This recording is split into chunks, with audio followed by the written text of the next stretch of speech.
Hello students, welcome to class 6 Science, chapter 15, Air Around Us. We have learned in chapter 9 that all living things require air. But have you ever seen air? You might not have seen air, but surely you must have felt its presence in so many ways. You notice it when the leaves of the trees rustle or the clothes hanging on the clothesline sway. Pages of an open book being fluttering when the fan is switched on. You might have noticed that during storms, the wind blows at a very high speed. It may even uproot trees and blow off the rooftops. Have you ever played with a firki? Have you ever seen a weather clock? It shows the direction of which the air is moving at that place. Is air present everywhere around us? Our Earth is surrounded by a thin layer of air. This layer extends up to many kilometers above the surface of the Earth and is called atmosphere. Have you seen mountaineers carrying oxygen cylinders in their back while climbing mountains? This is because there is less oxygen on top of mountains. But here is an interesting fact. In the Himalayan mountains of India, there are many sadhus and monks who stay and meditate in those places where there is less oxygen. Isn't it interesting? What is air made up of? Air is a mixture of many gases. What kind of a mixture is it? Let us find out about some of the major components of the mixture one by one. Water vapor. We have learned earlier that air contains water vapor. We also saw that when air comes in contact with a cool surface, it condenses and drops of water appear on the cooled surface. The presence of water vapor in air is important for the water cycle in nature. Oxygen. Take a candle and a jar. Now light the candle, then pour a few samples of water. Now take the empty jar and place it over the burning candle. What happens? The light burns out and the water is pulled in. Burning can occur only in presence of oxygen. We see that one component of air is oxygen. Oxygen is used for many things in nature. Nitrogen. In this activity, did you observe that a major part of the air is still present in the glass bottle even after the candle blew out? This indicates the presence of some component in the air which does not support burning. The major part of the air is nitrogen. It takes up nearly 4/5 the surface of that air fills. Carbon dioxide. In a closed room, if there is some material that is burning, you may have felt suffocation. This is due to excess of carbon dioxide that may be accumulating in the room as the burning continues. Carbon dioxide makes up a small component of the air around us. Plants and animals exchange air. Plants give oxygen to animals.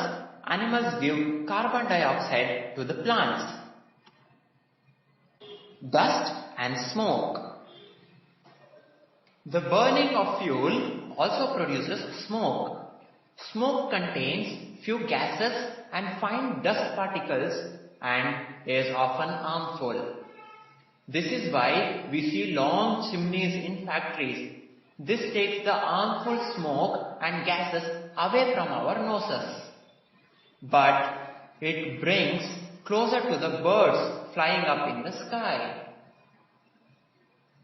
Dust particles are always present in air. If you stand against the sunlight falling in a daytime, you can see fine dust particles flying in air. Do you recall being scolded by your parents when you breathe through your mouth? If you do that, harmful dust particles may enter your body. So, inhaling air through nose helps us a lot to prevent dust from entering our body. We see that air contains mostly nitrogen and oxygen. In fact, these two gases together make up 99% of the air. The remaining 1% is constituted by carbon dioxide and a few other gases, water vapor and dust particles. How does oxygen become available to animals and plants living in water and soil? Now, take some water in a glass vessel or a beaker. Eat it slowly on a tripod stand. Well, before the water begins to boil, look carefully at the inner surface of the vessel. Do you see tiny bubbles on the inside? These bubbles come from the air dissolved in water. When you eat the water, to begin with, the air dissolved in it escapes. As you continue eating, the water itself turns into vapor and finally begins to boil. And the animals living in water use the dissolved oxygen in water. The organisms that live in soil also need oxygen to respire, isn't it? How do they get the air they need for respiration? For this, take a lump of dry soil in a beaker or a glass. Add water to it and note what happens. Do you see the bubbles coming out from the soil? These bubbles indicate the presence of air in water. When the water is poured on the lump of soil, it displaces the air when it's seen in the form of bubbles. The organisms that live inside the soil and the plant's roots respire in this air. A lot of burrows and holes are formed in deep soil by the animals living in the soil. These burrows make spaces available for air to move in and out of the soil.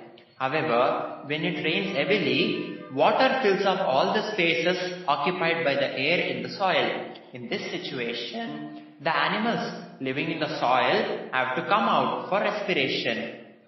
Could this be the reason why earthworms come out of the soil only during rainy season? How is the oxygen in the atmosphere replaced?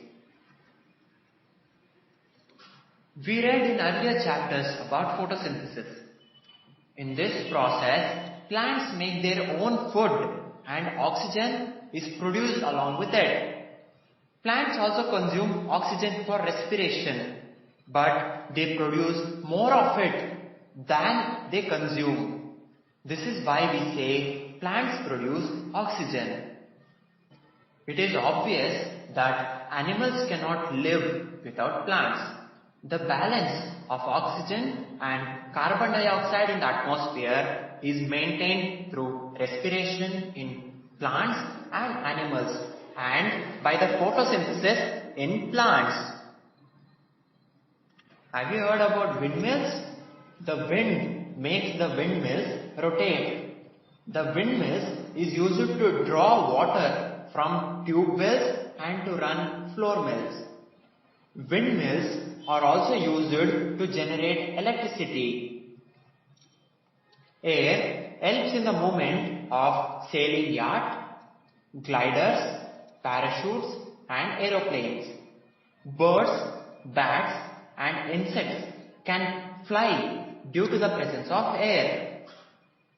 Air also helps in the dispersion of seed and pollen of flowers of several plants. Air play an important role in water cycle.